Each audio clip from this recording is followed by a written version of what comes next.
What I want to talk about today is that as successful as you are, there could be a tendency for complacency to start creeping in. And that's not what you want to have in any organization. We want to behave like startups. 50 years, they're very successful, by the way, as you know. And so the chief operating officer stands at a podium and he says, I want to thank all of you for your hard work. We're making a lot of inroads into our customer engagement and everything that they go through when they come into one of our stores. And from now on, we will no longer be putting the back pain medications on the low shelves. What?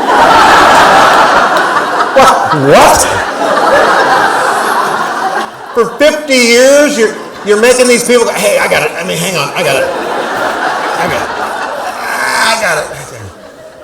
Don't assume that you have a relationship. Have you ever had these situations where you think you've got a reorder coming in and you're talking on the phone with that person? Maybe you haven't spent as much time with them as you should, or you see them, you bump into them someplace and they're shaking your hand and they're smiling at you, but in their head they're thinking, you're not getting another order from me. Yeah, that's awful. You assumed you had the relationship. You don't know John Magnuson, but you know his buildings. His buildings are Century Lake Field, Safeco Field, Seattle Art Museum, Music Experience Project. And he's not just popular here, he's popular all over the world. But look at his attitude. We have an active database of 5,000 clients. We think of them as our friends, yet we still send in the A-team and treat every pitch like it's our very first time. We may win from our past work, but we prefer to win from our enthusiasm. As successful as they are, they take nothing for granted. They behave like a startup. If you leave here today and you want to have more growth, you want to sell more, I hope that you're going to your existing customers first, paying attention to those people who already love you and that you offer new things to those people. But keep in mind, it's super personal for them.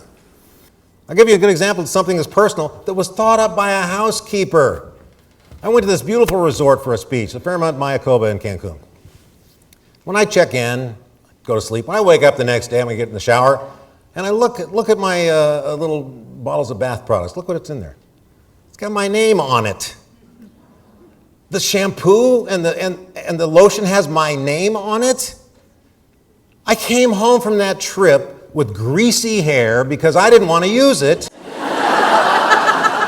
I wanted to show my wife, look how important I am at the Mayakoba. Do what you love. Just do what you love. You'll be fine. Do what you love. How many times have you heard that one? And what if you haven't found that thing that you love? What if you haven't found your calling or your purpose? Now what are you supposed to do? Just stay home till it shows up? Well, I'm waiting for my purpose to show up. I don't know what I'm doing. What do you love? I don't know. I haven't found it yet. I don't know what I'm doing. I like chocolate. I don't know if I love it. Do what you love. Now, there's an answer for that because we can't just stay home. We have to be productive members of society. We want to make a paycheck. We want to pay our bills. Try this.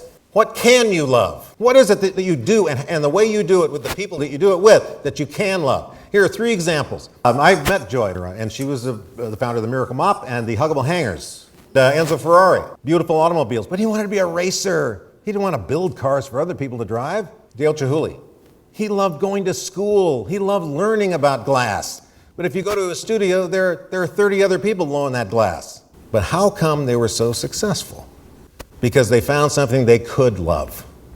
And where the love came, where the fun came, where the challenge came, was in this, mastering the craft. When you master a craft, contentment creeps in, pride creeps in, and respect creeps in. Startups, when they get an order, are so grateful that they don't want to blow it. They want to hand carry the order. They want to hand carry it into people who will fulfill it. They want to watch it go away on the shipping truck. They want to call and see if it got there just fine and if there are any problems, because they are grateful. Now, so should you.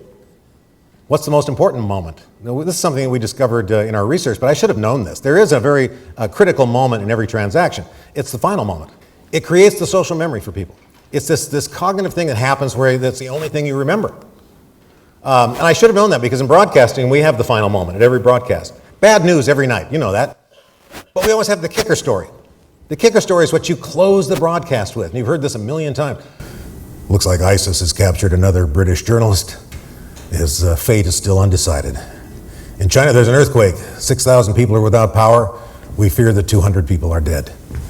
But coming up next, we found a dog who can Macarena.